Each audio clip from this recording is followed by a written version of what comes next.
ইলিশ শুটকি কচুর ডাঁট দিয়ে ভর্তা অসাধারণ একটা ভর্তা। যদি না খেয়ে থাকেন অবশ্যই ট্রাই করবেন। আসসালামু আলাইকুম। আশা করি সবাই ভালো আছেন, সুস্থ আছেন। দেখতেই পাচ্ছেন আমি ছুরি বটি সব কিছু নিয়ে হাজির হয়ে গেছি কচুর ডাঁটটাও কাটার জন্য। অবশেষে কাটতে পেরেছি।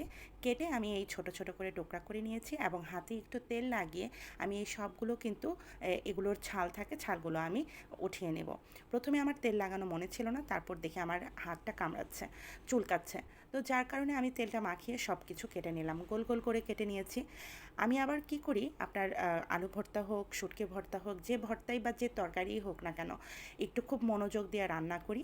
রান্না করে এবং আমি যখন খেতে বসি খুব আরামায়েশ করে খেতে বসি, তাড়াহুড়া কখনোই করি না।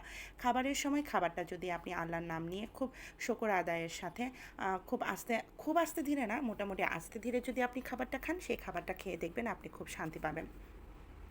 তো আমি ওইভাবেই খাই। দেখেন আমি সবগুলো কচুই কিন্তু গোল গোল করে কেটে নিয়েছি। আপনারা যারা কখনো এটা না খেয়েছেন অবশ্যই কিন্তু এটা ট্রাই করবেন। এটা কিন্তু দুর্দান্ত লাগে খেতে গরম ভাতের সাথে। আমি এই ভর্তাটা করে আমি কিন্তু ৩ বেলাই এই ভর্তা দিয়েই ভাত খেয়েছি। জানেন আমি যে কয় বেলা খেয়েছি। তো সামান্য একটু গরম পানির মধ্যে লবণ দিয়ে আমি এই কচুগুলা একটু সেদ্ধ করে নেব বলক আসা পর্যন্ত। কারণ এই কচুটা আপনার গলা চুলকাতে পারে। যার কারণে আপনি যদি এইভাবে ফুটিয়ে নেন, আপনার এটা কোনো খেতে সমস্যা হবে না। আর এটার চুলকানো কাটানোর জন্য কিন্তু আমি এক টুকরো আম ব্যবহার করেছিলাম এই রান্নাটার মধ্যে, ভর্তাটার মধ্যে। তো ইলিশ শুটকি আমার বাসায় ছিল না, আমি আগুরা গিয়ে ইলিশ শুটকি কিনে এনেছি। এইটুকু ইলিশ শুটকি আমার 200 টাকা নিয়েছে। কিন্তু মন তো চেয়েছে খেতে, খেতেই হবে। কুসুম গরম পানির মধ্যে ইলিশ শুটকিগুলোকে আমি ভালোভাবে ওয়াশ করে নিয়েছি। এগুলো খুব বেশি গরম পানি দিতে হয় না, খুব বেশি গরম পানি দিলে হয়তো বা গলে যাবে। যার কারণে আমি কুসুম গরম পানিতে ভালোভাবে এই শুটকিগুলোকে ধুয়ে নিয়েছি। ধোবার পর আমি এই ইলিশ শুটকিটাকে রান্না করব। বহুদিন পর আমি এই ইলিশ শুটকি ভর্তা খেলাম কচুর ডাঁট দিয়ে। আগে তো আম্মুর হাতে খেতাম। তো এখন অনেক বছর আসলে আমি শ্বশুরবাড়ি এসেও এই ভর্তাটা খাইনি। তো আম্মুর হাতে খাওয়া লাস্ট আমার কত বছর আগে খেয়েছি আমার মনে নাই। এখন আমি নিজে করলাম।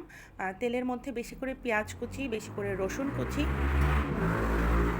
তারপর হচ্ছে এর মধ্যে কোনো বাটা মশলা ব্যবহার করব না। শুধু হলুদের গুঁড়া, মরিচের গুঁড়া, লবণ আর এই ইলিশ শুটকিগুলোকে দিয়ে একটু ভুনাবো আমি।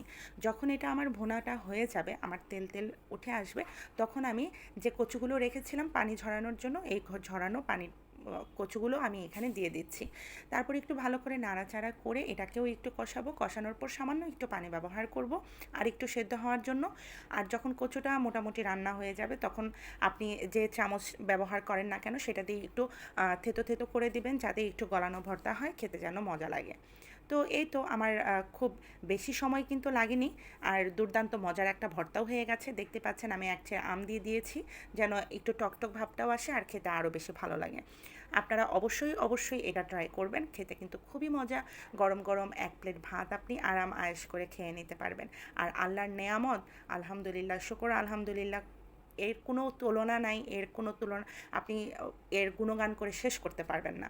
তো আপনাদের কাছে কেমন লাগলো ভিডিওটা অবশ্যই জানাবেন। আপনারা অবশ্যই আমার ভিডিও ভালো লাগলে একটা ফলো দিয়ে রাখবেন। আর ইউটিউবে যারা দেখছেন তারা একটা সাবস্ক্রাইব করে রাখবেন। আশা